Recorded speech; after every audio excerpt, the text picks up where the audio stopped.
ঝালকাঠি জেলার নলছিটি উপজেলার সাতপাকিয়া বাসস্ট্যান্ডে বরিশাল পিরোজপুর মহাসড়কের পাশে সড়ক ও জনপথ বিভাগের জায়গায় যাত্রী ছাউনি নির্মাণ করা হয়।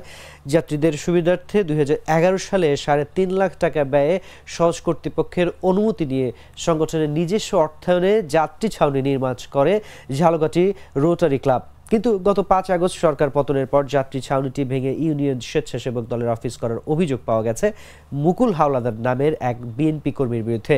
দেখা গেছে যাত্রী ছাউনিটি ভেঙে একটি স্থাপনা নির্মাণের প্রস্তাব চলছে, সেটি ইউনিয়ন স্বেচ্ছাসেবক দলের অফিস করা হবে বলে জানা গেছে।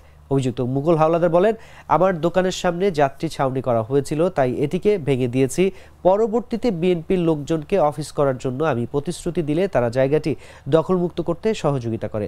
সেখানে অফিস করার জন্য ঘর নির্মাণ করা হচ্ছে।